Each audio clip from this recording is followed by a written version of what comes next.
I'm gonna do is try and film my successful Vbac story with this little guy. Go get your ball. Yes, so excuse the lighting, it's really bright outside, and if I keep glancing over there it's because I'm watching Nico because he keeps throwing things off the balcony. Ready? So yeah, I hope this is going to go okay. Well, hang on. So summing things up really quickly, when I found out I was pregnant with Nico, I was living in Greece. And I knew straight away that over here the doctors would tell me that I would have to have a caesarean because that's how they do it over here, which is just wrong. So of course, went to the gyno and he did the scans, everything all good, so that was fine. And he said, oh, we'll have to book you in for your caesarean. And I was just like, don't book me in. I'm not having a caesarean. I knew straight away that's what I didn't want after my first experience having an emergency caesarean, not a planned caesarean. And I also knew that that's not true. I know that loads and loads of people have had successful Vbacs, and I felt a bit robbed from my first experience, and I wanted to have that experience the second time. Sorry about that. So yeah, I was saying I knew that that's what I wanted, and I felt very limited being here and being told I had no choice. Oh, I wasn't very happy about that, but I also knew that it wasn't going to change over here. So that's why we decided to move back to the UK for a little bit, so I could have Nico over there and have a Vbac, because I knew that I wanted to at least try to have as natural a birth as possible, for the baby's sake, for my sake, for lots of reasons. Anyway, so we moved to the UK. All the scans, everything fine. So my labour started very differently to my first one, and this isn't a birth story, so I'm just going to keep this short, but it started off as back labour and then it moved round to the front. We went into the hospital and I was already calm knowing that I was going to be allowed to at least try for a natural birth, and there was no pressure or time limit or anything like that. I was having my birth in the hospital, however, because of what happened the first time where I had to have an emergency caesarean. That was because I had such a long labour. So the chance that I was going to have a long labour was there, because clearly I'm prone to the long labour, but also second labours are usually quicker than the first, so that was on my side as well. So anyway, I didn't want it any other way. I wanted to try. So we went to the hospital. What I really wanted to do, Nico darling, come here, look, put your shoe on. Nico! The midwives were really nice, and because they knew I had a little bit of a traumatic experience the first time with the emergency caesarean, so they were just, I don't know if they're always that nice, but it felt like they were being extra nice, especially after the first birth over here. I couldn't compare the care, like it was 1,000 times better.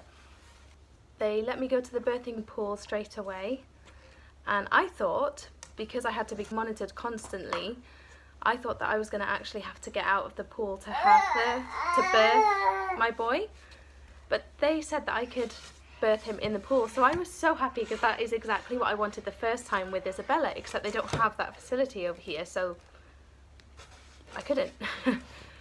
They also don't have midwives that you can call out to have your baby in a birthing pool in your house either. But anyway, like I said, that's a whole nother story. So yes, my labour was going well. It was quite long, and I was getting very tired, and I knew from the first one to be prepared for that. So I'd packed Lucozade tablets, like glucose tablets, in my bag so I could give myself some more energy later on. So I did that, and it got me through the long labour. And there's just so many positive things that I want to say about having a natural birth and versus having a caesarean. And the main thing for me, sorry, Nico's stuck. The main thing for me was that I didn't want to have a really long recovery time afterwards, because I already have a very active toddler, and I knew that having a new baby was already going to be a huge change for her, and I didn't want me not being able to look after her how I normally do to play a role as well. There was two main reasons in wanting a Vbac. One was, like I said, for my toddler, and two for me, because I didn't want to have all that stress and pain that I had after having my C-section the first time. Skipping to the birth, skipping to the birth, the labour progressed, it was all fine. Oh.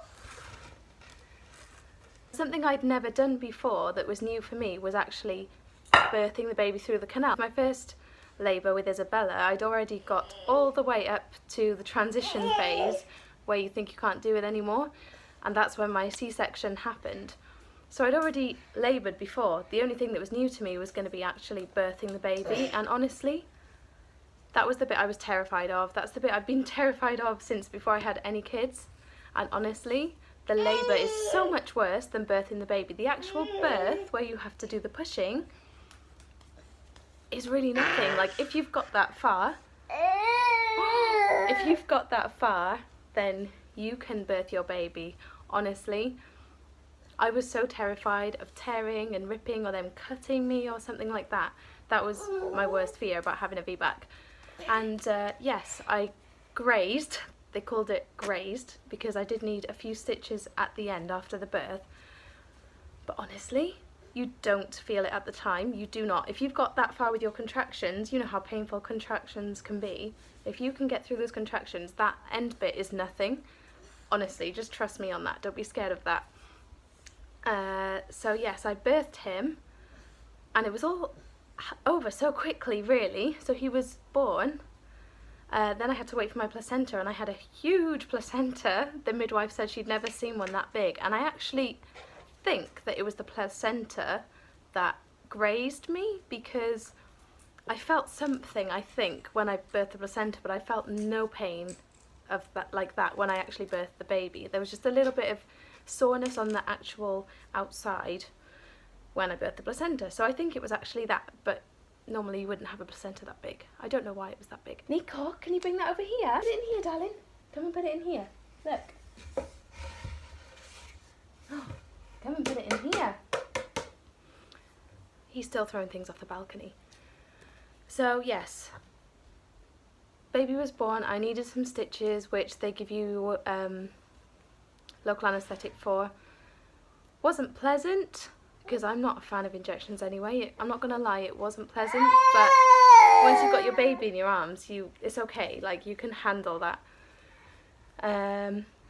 And I was allowed home the same day, and I couldn't believe it, because with my first baby I had to stay in the hospital for 11 days after she was born, and it was a nightmare because we had to be on the hospital routine in Corfu, bear it in mind. So every 3 hours after I just had a section, I had to wake up and go feed her. Like, it's a long story, but she got taken to the baby unit for monitoring, and she got put on antibiotics because I'll explain in another story. So anyway, she wasn't with me, which was partly why I found it so traumatic. And I had to get up every 3 hours. Alex and I were on a rota every 3 hours to go feed her, so we'd take it in turns sleeping in my bed, in the hospital bed, which they didn't change the sheets at all. And yeah, I just didn't want all this again, so I was allowed home the same day. We were waiting for the paperwork to go through, and even though he was born at around 5 o'clock, we didn't get home until about midnight, but that was fine. I mean, I'd already gone a whole night without sleep, so what's a little bit more? So yeah, we went straight home, and I felt like I had those initial moments with my baby that I never got the first time round with Isabella, so it was really important to me that we did get to go home and spend the time with Isabella as well, and let Isabella meet her new brother. The other positives of having a Vbac, like I said, my second main reason for having a Vbac was the fact that I didn't want to have a really long recovery phase after it. So I was up walking around like after he was born. It was all fine. Yes, I was a little bit sore everywhere because your whole body aches after all those contractions. You feel like you've just been hit full force with a really bad flu. Yes, it did hurt when I peed, but you just get a little water bottle with a squirty top and squirt at the same time and then you're fine. My stitches weren't that bad, so I didn't have to sit on a cushion or anything when I was sat down. I was okay. I know some people who have had worse tears or have had to be cut have had to sit on a cushion. One of my friends has had that experience and she really suffered with it. And that was her first time having a vaginal birth. So what I'm trying to say is I had a relatively good vaginal birth after having a C-section the first time. So don't be scared of it, and if you know that that's what you want to do, you definitely have to give it a go, especially if you've got another young child and you want to be able to look after them and, you know, do all the daily things that you need to do with them. Then I would definitely suggest going for a VBAC.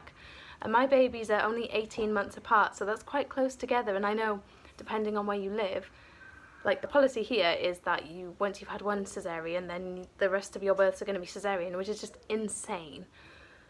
And it's totally robbing women of their natural right to have a drug-free birth if they want.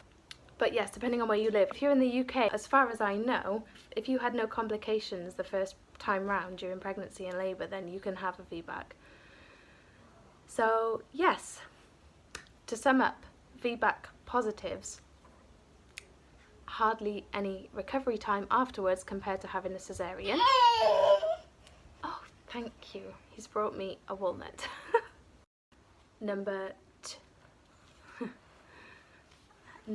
two, you can carry on with your daily life pretty much straight away if you've had no complications, apart from how tired you are, of course. Number three, your baby gets the best start to life because he gets his skin-to-skin time. He's going under the chair. Get that important skin-to-skin time, which also allows your body to start making milk. And the oxytocin kicks in. And especially if you want to breastfeed, I think having a vaginal birth is going to be more important to you. It was much less painful. If I compare the overall pain experienced with my caesarean to my natural birth, and that's including labours and recovery time, then the caesarean was much worse because of the pain after the experience. Like I said, labour was the same. So if you do end up having an emergency caesarean, you can definitely go for a VBAC next time because you've already experienced what labour's like. If you had a planned caesarean, that's fine, but you haven't experienced labour, which to me is the worst part. So again, it's totally down to you. It's totally up to your personal choice. That's just my experience. If you do want to hear an in-depth birth story, then I will do that. But there's so many on YouTube now. And I'm thinking to do a birth story of my emergency caesarean story because that's kind of a dramatic story. Oh, thank you. So I'm thinking of doing that for the next video, but I'm not sure. Let me know what you want on my community page and I will make a video on that. Anyway, so Happy New Year to you all. I need to start editing this video because I haven't put up a video for a few days. And also I think Isabella's going to wake up from her nap and Daddy is trying to have a rest, which probably isn't happening with this guy walking around and being noisy. So anyway, yes, if you're watching this and you're pregnant and you're deciding what to do, I would definitely recommend a VBAC.